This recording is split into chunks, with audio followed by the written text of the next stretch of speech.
Hi நண்பா நண்பீஸ், நீங்கள் புதுசாக ஒரு வீடோ இல்லை லேண்டோ வாங்க பிளான் பண்ணிட்டு இருக்கீங்கன்னா அப்போ உங்களுக்கு ஒரு செம மாசான குட் நியூஸ் வந்திருக்கு.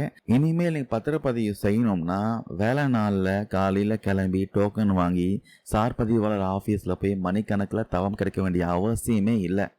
ஆமாங்க, உங்கள் வீட்டில் உட்காந்துட்டு ஏன் உலகத்தில் நீங்கள் எங்கே இருந்தாலும் எப்போ வேணும்னாலும் ஆன்லைன் மூலமாக ஈஸியாக பத்திரப்பதிவு செய்கிற புது சிஸ்டத்தை தமிழ்நாடு அரசு இப்போ அறிமுகப்படுத்தியிருக்காங்க. அது எப்படி செய்யலாம், என்னென்ன டாக்குமெண்ட்ஸ்க்கு வந்து இது பொருந்தும் வாங்க டீட்டெயிலாக இந்த வீடியோவில் பார்க்கலாம். பொதுவாக நம்ம ஊரில் சொத்து வாங்குறது பார்த்தீங்கன்னா ஒரு பெரிய விஷயமே இல்லைங்க. ஆனால் அதை ரிஜிஸ்டர் பண்ணுறது தான் பார்த்தீங்கன்னா ஒரு பெரிய விஷயமே.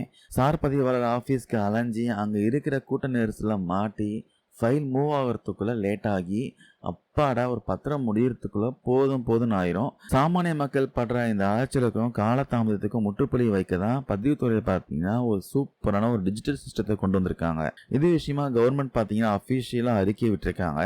பொதுமக்கள் தங்களோட ஆவணங்களை ரொம்ப எளிமையாக பதிவு செய்யறதுக்காக வருகையில்லா ஆவணப்பதிவு எனிவேர் ரெஜிஸ்ட்ரேஷன் முறையை அறிமுகப்படுத்தியிருக்காங்க. இதன்படி பார்த்தீங்கன்னா நீங்கள் சார் பதிவாளர் ஆஃபீஸ்க்கு நேரில் போகவே வேணாம். வருஷத்தில் 365 நாளும் வாரத்தில் 7 நாளும் 24 மணி நேரமும் நீங்கள் எங்கேருந்து வேணும்னாலும் ஆன்லைன் வழியாக உங்களுடைய பத்திரங்களை ரிஜிஸ்டர் பண்ணிக்கலாம். சரி, இதில் பத்திரம் வந்து எப்படி கைக்கு வரும் கேட்குறீங்களா? நீங்கள் ஆன்லைனில் சப்மிட் பண்ண ஆவணங்களை சார் பதிவாளர் சரிபார்த்து அப்ரூவல் கொடுத்ததும் அவருடைய டிஜிட்டல் சிக்னேச்சரோட அதாவது எலக்ட்ரானிக் சிக்னேச்சரோட அந்த பத்திரம் உங்களுடைய வெப்சைட்லேயே லாகின் பண்ணி ஈஸியாக டவுன்லோட் பண்ணிக்கலாம். அது மட்டும் இல்லாமல் உங்கள் மொபைல் வாட்ஸ்அப் இருக்கும், பிடிஎஃப் வடிவில் பார்த்தீங்கன்னா அனுப்பிடுவாங்க. அதை நீங்கள் ஈஸியாக டவுன்லோட் பண்ணி பிரிண்ட் அவுட் எடுத்துக்கலாம். இப்போதைக்கு ஆரம்ப கட்டமாக சில குறிப்பிட்ட ஆவணங்களுக்கு மட்டும்தான் பார்த்தீங்கன்னா இந்த ஆன்லைன் ஆப்ஷன் வந்து கொண்டு வந்திருக்காங்க.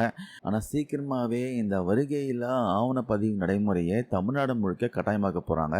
இப்போதைக்கு ஆஃபீஸ் வராமலேயே ஆன்லைனில் பதிவு செய்யக்கூடிய அந்த 5 முக்கியமான ஆவணங்கள் என்னென்னு நோட் பண்ணிக்கோங்க. முதல் விற்பனை மனை, ஃபர்ஸ்ட் சேல் ஆஃப் பிளாட்டு. புதுசாக லே அவுட் போட்டு முதலாக விற்கப்படும் ஃப்ளாட்டுகளுக்கு இது பொருந்தும். ரெண்டாவது, முதல் விற்பனை அடுக்குமாடி குடியிருப்பு.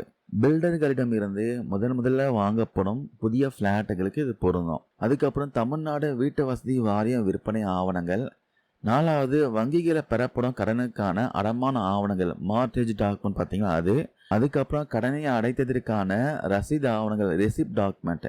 ஸோ பொதுமக்களாகட்டும், கட்டுமான நிறுவனங்களாகட்டும், ஆவண எழுத்தர்களாகட்டும், வழக்கறிஞர்களாகட்டும் எல்லாருமே பதிவுத்துறையோடைய அதிகாரப்பூர்வ வெப்சைட்டில் போயிட்டு தங்களுக்கு சொந்தமான ஒரு யூசர் ஐடி அதை க்ரியேட் பண்ணி இந்த ஆவணங்கள் ஆன்லைன்லேயே சப்மிட் பண்ணலாம் சொல்லியிருக்காங்க. ஆஃபீஸுக்கு போகலன்னா அப்புறம் எப்படிங்க போலி பதிவுகளை வந்து தடுப்பாங்க அப்படின்னு நீங்கள் கேட்கலாம். அங்கே தான் பார்த்தீங்கன்னா ஒரு செக் வச்சுருக்காங்க.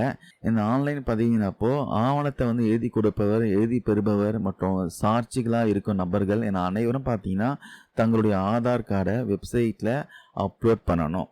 அது மட்டும் இல்லாமல் ஆதார் ஆணையத்தின் மூலமாக அவங்களுடைய கைரேகை, கண் கருவிழி அது மூலமாக ஆன்லைன்லேயே பார்த்தீங்கன்னா பயோமெட்ரிக் வெரிஃபிகேஷன் ஸ்ட்ரிக்டாக வந்து செய்யப்படும் சொல்லியிருக்காங்க.